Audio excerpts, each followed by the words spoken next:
মাননীয় যুৱদ্ৰষ্টা বুলি কোৱা হয় বিশ্বৰ আটাইতকৈ জনপ্ৰিয় প্ৰধানমন্ত্ৰী নৰেন্দ্ৰ মোদী ডাঙৰীয়াই আমাক দিছে তেওঁক এটা উপলক্ষ্য হিচাপে আৰু অসমৰ জনপ্ৰিয় মামা প্ৰচলিত মুখ্যমন্ত্ৰী মহোদয়ে আমাক ঠেলি আগুৱাই দিছে পঞ্চায়ত পদ্ধতি যে আপোনালোকে সমাজখন সেই জনজাতীয় বেষ্টনী থকা গাঁওখন আপোনালোকে চিহ্নিত কৰি দিয়া গাঁওখন আপোনালোকে আগুৱাই দিয়ে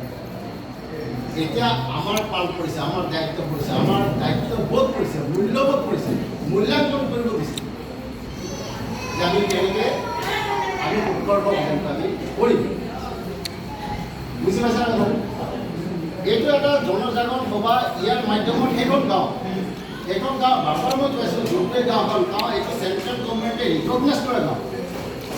সেই গাঁওখনত প্ৰতিজন ব্যক্তি প্ৰতিজন পৰিয়াল প্ৰতিজন কৃষক শ্ৰেণীৰ মানুহ প্ৰতিজন মিডিল ক্লাছ শ্ৰেণীৰ মানুহ প্ৰতিজন সমাজ